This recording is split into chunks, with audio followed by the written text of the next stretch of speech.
3 engine blocks sat in the tall grass beside Roy Alderman's machine shed, on the north edge of his farm in Panola County, Mississippi. The summer of 1984 had been dry from the middle of June onward, and the rust on those blocks had deepened to the color of dried blood in the heat.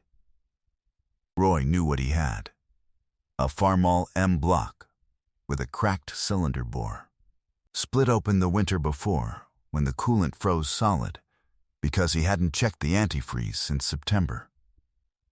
An old EHC 248 that had thrown a connecting rod through the side of its casting during the 1983 soybean harvest, the puncture hole was still there, a ragged oval low on the block, like a small mouth.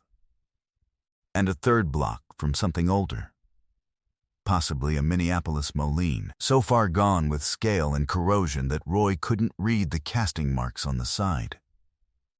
He'd been meaning to haul them to the salvage yard on Highway 51 in Sardis for 2 years now. He never quite got there. Then, one morning in July, a boy came down the gravel road in a wagon pulled by a blue Ford 8N and asked if he could have them. The boy was 15 years old. He was thin and careful in the way of someone who doesn't waste motion. He wore a white t-shirt that his mother had ironed flat despite the heat, and there was a small spiral notebook in the back pocket of his work pants. His name was Calvin Pruitt. He was the son of Thomas Pruitt, who farmed 81 acres a mile and a half southeast of Roy's place, and he had already stopped at 4 other farms that morning, asking the same question. Roy smiled, not unkindly, not cruelly, just the way a reasonable man smiles when something doesn't add up. "What are you going to do with them?" Roy asked. The boy said he was going to build an engine. Roy looked at him a moment. He called over to Dub Crenshaw, who was replacing a fence post 40 yards away. And Dub leaned on his post-pounder and laughed once, short, not long, the sound of a man who has heard something mildly improbable. Nobody was cruel about it. It was just a 15-year-old boy in an ironed white shirt saying he was going to build an engine out of 3 pieces of scrap iron that had been sitting in the grass for the better part of 2 years. Roy said, "All right then," and helped him load them. Somebody had to write this one down. Stories like this one don't get told much anymore. The quiet kind, where the proof takes a while to arrive. If you believe they deserve to be remembered, take a second to subscribe before we go further.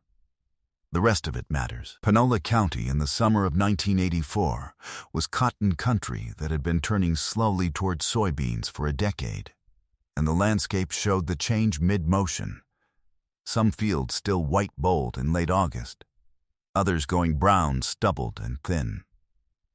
The county seat was Batesville, where the court square had a hardware store, a farm supply, a John Deere dealer named Ferris Brothers Equipment that had been there since 1951, and a diner on Panola Avenue where the farmers gathered on Tuesday mornings because there was nowhere else to gather, and they were the kind of men who needed to. The heat that July was dry and flat and consistent, not the wet Mississippi heat of some years, and it smelled of dust and turned earth and diesel exhaust and near the cotton gins of seed oil and lint. Black farming families had worked land throughout the county for generations, as they had since long before the war, and most of them farmed smaller parcels, 40 acres here, 80 there, some of it sharecropped. Some owned outright through the kind of steady accumulation that doesn't get written in county histories.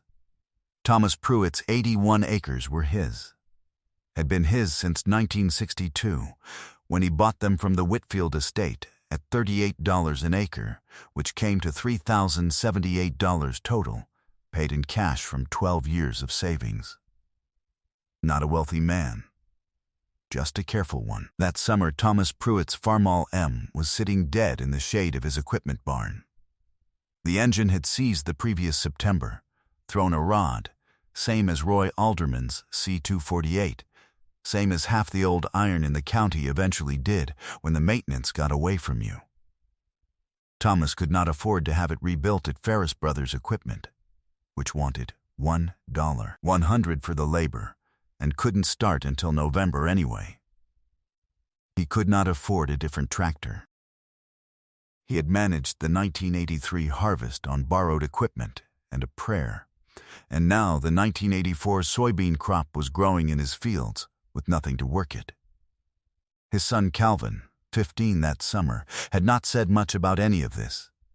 He had watched his father walk past the dead farmall 3 or 4 times a day and say nothing. Then, one morning in early July, Calvin told his father he had an idea. His father looked at him and said, "All right." That was the extent of that conversation. Calvin had stopped at 5 farms before he reached Roy Alderman's place that morning in July. First was Elmer Vance's operation on County Road 322, where Elmer had a cracked John Deere 4020 block behind his shop that he'd been kicking around since 1979. Elmer was a patient man, not easily amused, but he did squint at Calvin a good long moment before helping him load the block. Second was Harlan Bray's place, where there was an old Oliver 88 block that had warped its head deck so badly from overheating that the casting had cracked straight across the top. Harlan said he didn't care one way or another. The third stop yielded a C248 block with a scored bore. The fourth and fifth yielded nothing useful, one spoken for, one already at the salvage yard. By the time Calvin reached Roy Alderman's place, he had 3 blocks on the wagon, and Roy had 3 more. 6 total by midday. The men he visited did not think badly of him. That matters to understand. They were not looking to humiliate anyone. Calvin was a known boy in the county, Thomas Pruitt's son, quiet and polite, seen at the co-op, seen at First Baptist, seen at the Panola County Fair every August with a calf that placed well. When he said he was going to build an engine, the men laughed the way they would have laughed at any 15-year-old who said something ambitious and unlikely. Not cruel, just the sound of grown men measuring the distance between an idea and the work it would take. One of them, Bobby Toole, who ran a cow-calf operation on the north side of Sardis Lake and whose name doesn't come up again in this story, told Calvin, "Son, those blocks are blown." You understand what blown means? Calvin said, "Yes, sir." Bobby Toole shook his head, loaded the block anyway, and wished him luck in a tone that did not expect luck to show up. 6 engine blocks. All of them written off. All of them now in a wagon headed home behind Thomas Pruitt's Ford 8N, trailing dust down a dry Panola County road in July. What Calvin did with those blocks over the next 11 weeks, he did mostly alone, in a shed behind the family house that had been his grandfather's shop. The shed was 16 feet by 20. Concrete floor, poured smooth. One south-facing window. A wooden workbench along the east wall, its surface stained with oil so deep the wood had turned gray-black. There was a 3/4-ton chain hoist on a track bolted to the ridge beam. A drill press in the corner, old but sound. Hand tools along a pegboard. Cold chisels, punches, files, telescoping gauges, a set of calipers. And on a shelf above the workbench, 11 composition notebooks with black and white mottled covers gone gray with oil and age, each one labeled in pencil on the spine with a number. His grandfather's notebooks. Roy Alderman drove out in early August, unannounced. He pulled up in his pickup on a Tuesday morning, mostly because he'd been turning the wagon visit over in his mind and couldn't account for it, and had decided the only remedy was to go look. He found Calvin in the shed with the Farmall M block on the workbench, working a dial bore gauge through one of the cylinder bores, 3 measurements per bore, top and middle and bottom, recording each number in his spiral notebook with a pencil before moving to the next. The boy looked up when Roy came in. He nodded once. He went back to measuring. Roy stood in the doorway for a minute, watching. He recognized the bore gauge. That was the kind of instrument you'd expect to find in a machine shop, not in a farm shed in Panola County, in the hands of a 15-year-old who hadn't started 10th grade yet. He said, "What are you checking?" Calvin said, out of round. Roy didn't have a follow-up question. He stood there another minute. He told Calvin he'd see himself out, and he drove home, and he thought about what he'd seen for the better part of a week before he could place it. Ernest Pruitt, Calvin's grandfather, had spent 22 years as a machinist at the Illinois Central Railroad roundhouse in Memphis, Tennessee, from 1941 to 1963. Not famous. Not recognized by anyone outside that roundhouse and the county he retired to. Just steady and careful, and in the specific province of large internal combustion engines, deeply skilled. The Illinois Central ran GP7 and GP9 diesels through Memphis in those years, and later GP18s, and the roundhouse work was heavy and constant, and required men who could think and work at the same moment. Ernest was one of those men. He had never been to college. He had learned from older machinists who had learned from older ones still, and what he learned he wrote down in composition notebooks. In small, precise handwriting, in pencil because pencil didn't smear under engine oil. When he retired in 1963, he came back to Panola County. He bought 12 acres adjacent to his son Thomas's land. He built a small house and a smaller shop, and he kept writing things down. Not locomotive engines anymore. Farm engines, the ones the men around him were working on, the ones that broke and sat dead in pastures and sheds. He studied the Farmall M's C248 block because his son Thomas had one.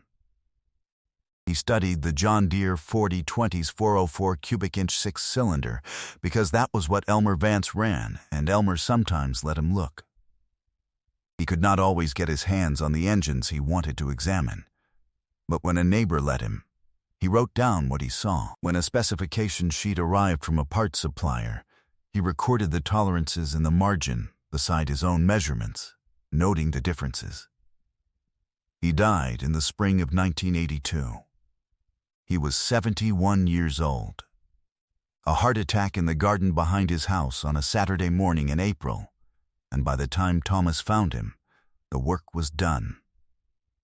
Calvin was 13 years old. For 2 years after that, Calvin had been reading the notebooks. Not all 11. 3 of them, numbers 6, 7, and 9, were the ones that mattered for what he was doing now. Number 6 covered Hess block specifications and failure modes, organized by year of manufacture. Number 7 covered machining tolerances, and specifically what a careful man could correct by hand versus what required a machine. Number 9 was the one Ernest had labeled on the cover, in his small pencil hand, consolidation. That notebook was about how you took what was good from what was broken and made something whole. Ernest had written on the inside front cover, "A blown block is not dead. It is just not finished yet." Calvin had read that sentence so many times the page was soft at the edges. Here is what Calvin understood, and what nobody at those 5 farms understood when they smiled at him. A blown engine block is not one uniform thing. It is a casting with multiple cylinders, a crankcase, a water jacket, a deck surface, a crankshaft bore. When an engine fails, when a rod comes through the side, when a bore cracks, when the head deck warps from overheating, it almost never destroys everything equally. It destroys one part badly and leaves the rest serviceable. A block with a thrown rod through the casting in cylinder 4 might have perfectly good bores in the other 5 cylinders. A block with a cracked bore in cylinder 2 might have a deck surface so flat and true you could use it as a reference plate for other work. A block with a seized crankshaft might have cylinder bores within factory specification. Ernest had called this the donor principle. You don't need one perfect block. You need the best components from several imperfect ones. What Calvin was doing with his dial bore gauge and his spiral notebook was triage. He measured each bore in each block for diameter, for out of round, and for taper from top to bottom. He measured each deck surface with a machinist's straightedge and a set of feeler gauges, checking for warp. He checked each casting for cracks using a technique from Notebook 7. Paint the surface with kerosene. Dust it with chalk powder. Wait 15 minutes. Then wipe clean and look. The chalk wicks into a crack and stays white after the surface chalk is wiped away. Ernest had learned it from a Memphis machinist named Henderson Rooks, who had worked locomotive cylinders since the 1920s. It wasn't a published method. It was just the way Henderson Rooks did it, written down. Of his 6 blocks, 2 were effectively finished. Cracked through the water jacket in ways that couldn't be repaired without industrial welding equipment he didn't have. The other 4 had salvageable bores between them. The Farmall M block from Roy Alderman's pasture had cracked only in cylinder 1, which left 5 good bores. The C248 with the rod hole had usable bores in 4 cylinders. The Oliver 88 from Harlan Bray had a deck surface so true that Calvin checked it 3 times because he didn't trust his first measurement. He was not inventing something. He was reading what his grandfather had written and doing what it said. The rebuilt engine went into Thomas Pruitt's Farmall M on the 3rd Saturday of September, 1984, at 6:20 in the morning. Calvin had been up since 4:45, Thomas since 4:30. Neither one of them said much while they lowered the engine onto the frame mounts with the chain hoist, talking only when the work required it. Up a little, hold there, set it. The engine had new piston rings, new rod bearings, a reground crankshaft. Calvin had driven it to a shop in Batesville named Dillard's Automotive and paid $38 to have it turned. New head gasket from the Ferris Brothers parts counter. New valve seals. A rebuilt carburetor done with a $7 kit. The man at Ferris Brothers counter, Dale Simmons, 19 years behind that glass, who had sold parts to half the county and had strong opinions about what held and what didn't, had rung up the kit without comment, though he'd glanced once at the oil-stained notebook Calvin had open on the counter while he waited. They set the engine and torqued the head bolts to 115 foot-pounds in sequence from center out, as Notebook 6 specified. They connected the fuel line and the cooling lines. They filled the crankcase with 2 quarts of 10W30. Then, Calvin checked everything one more time, every fitting, every clamp, every connection, while Thomas waited. At 7:14 a.m., Thomas Pruitt climbed into the seat of his Farmall M, set the throttle to the low idle position, and turned the key. The engine caught on the second crank. It ran rough for about 45 seconds. Then, it smoothed. Thomas ran it at low idle, and the exhaust came out clean, and the temperature gauge rose to 175 degrees, and sat there. Calvin stood in front of the tractor with one hand on the hood, just the hood, not the engine, not the exhaust stack. He was checking how the heat moved through the metal. It was the kind of thing he couldn't explain exactly. He just felt like he ought to. Thomas shut it down after 15 minutes. He sat in the seat a moment. He said, "Good." He climbed down and went inside. That was the extent of that conversation, too. Roy Alderman heard about it by the end of the following week. He drove over on a Tuesday, the second Tuesday of October, and asked Calvin to start the engine for him. Calvin started it. Roy stood in front of the running Farmall M for 4 minutes without speaking. He had his arms crossed and his head tilted slightly, the way a man stands when he's checking something against his experience and finding that it fits. He said, "You have another one of these?" Calvin said he had the components to build a second rebuilt C-248, which would fit Roy's old Farmall H that had been sitting dead for 3 seasons.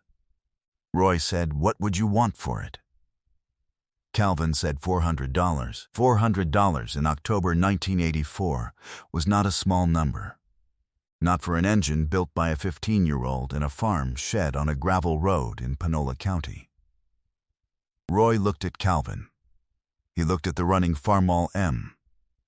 He was quiet for what Calvin described later as a long time, though he honestly didn't know if it was 30 seconds or 3 minutes. One of those silences that stretches differently depending on which side of it you're standing on. Then Roy said, "When can you have it done?"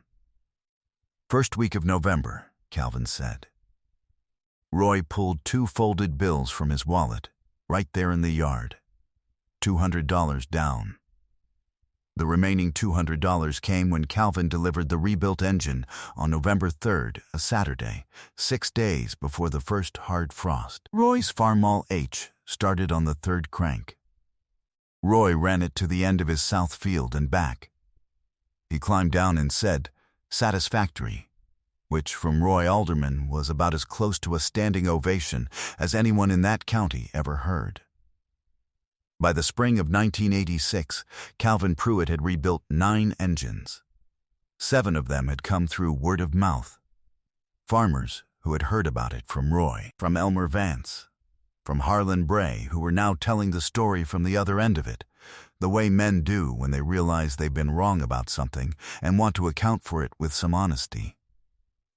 His prices ran $350 to $475 depending on the block and the parts situation. Total engine work in 18 months came to $3,490 after parts costs. He turned 17 that spring. He was finishing his junior year at North Panola High School. Calvin is 35 now. He runs a machine shop on County Road 214 in Calhoun County, 1 county south, in a building he owns outright. The shop does engine rebuilding, hydraulic cylinder work, and custom fabrication for agriculture operations across 3 counties. He employs 4 people full-time. 2 of them are sons of men who helped load engine blocks into his wagon that July of 1984, and meant nothing by it except simple courtesy to a boy asking for their scrap. His grandfather's 11 notebooks are on a shelf above the workbench in his private corner of the shop. The shelf is behind a piece of plywood he can slide aside. Most of his employees have never seen them. That is his business, and nobody else's. Roy Alderman told the story for the rest of his life. He died in 2011 at 83, and the men at the diner in Batesville told it at the funeral, the way his friends told it, without much embellishment, because the story didn't need any. The part Roy always came back to, the detail he returned to when he got to the end and someone asked what it looked like, was the Tuesday morning he'd driven out to the shed unannounced and found Calvin measuring those cylinder bores. He said it looked like prayer. He didn't say that to mean anything particular by it. He said the boy was still and careful and not in any hurry, and it looked like a person doing something they already understood, like they were just checking to make sure the world agreed with them. Ernest Pruitt never went to college. He wrote down what he knew, in pencil, in composition notebooks for 40 years. He died in a garden in April and left everything he'd learned to a 13-year-old boy who was quiet and paid attention. That was enough.